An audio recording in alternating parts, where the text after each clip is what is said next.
Hi guys, Yang here and we're back with another video, but this is all about Pi Network.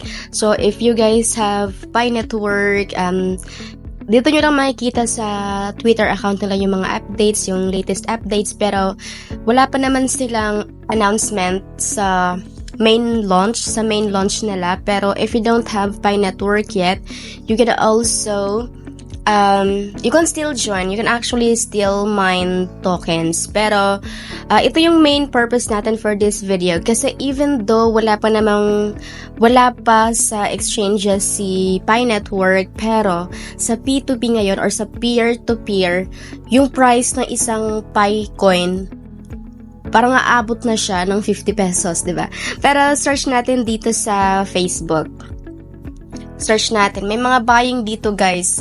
May mga nagbabuy ng Pi Network sa halagang 34 pesos, 31 pesos. So, napakalaking price na yon. Kasi last January yata, the price ng per Pi token was like 8 pesos. So, we were able to sell our Pi tokens for that price na napakababa. Pero ngayon naman, kung meron pa naman kayong Pi Network at hindi pa kayo hintay sa main launch nila, sa mainnet nila, you can sell yung half ng na-hold yung tokens or depende sa inyo, guys. Pero search natin dito. Search nyo lang dito yung buying Pi coin. Ayan.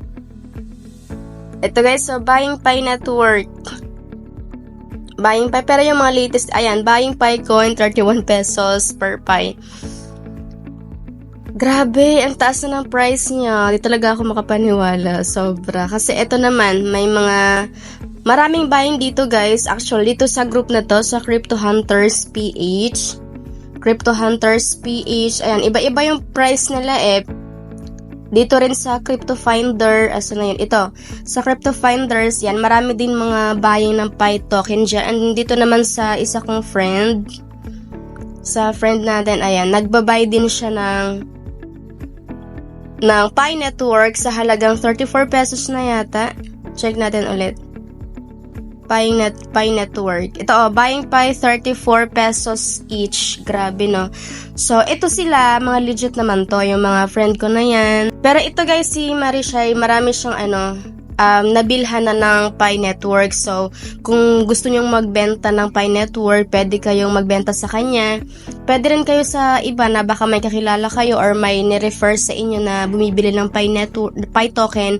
Pero just, guys, advice ko lang na be careful lang sa pagbenta ng mga Pi coins nyo. Kasi may mga, may mga scammers, may gustong bumili ng Pi coins nyo, dapat i-check nyo talaga yung profiles nila. Makikita nyo naman kung dami account kasi wala masyado mga friends, nakadami yung account. Dapat meron silang parang proof or mga vouch na nagva-vouch na legit sila at may previous successful transactions na sila with other users as well. So, kailangan may nag-vouch sa kanila and then legit yung profile accounts nila to make sure na hindi kayo may scam. Kasi sayang naman yung effort nyo sa pag-mine ng Pi Network, diba? And then mapupunta lang sa scammers. So, check nyo talaga mabuti yung profiles. That's it. Baka lang makatulong sa inyo yung video na to or baka need nyo lang ng konting fans, pwede nyong ibenta yung half ng Pi Network nyo or depende kung ilang tokens ang gusto nyong ibenta sa ganitong price ngayon. 34 pesos naman na. So, malaking halaga na rin siya per Pi token. Yung iba kasi, naghihintay pa rin sila ng mainnet and then yun nga, wala pa namang announcement yung core team about sa launch date nila. So, yung iba, hindi na makapaghintay kaya nagbebenta na sila. And then yun lang guys, if you want more crypto airdrops with step-by-step tutorials, you can also subscribe to this channel.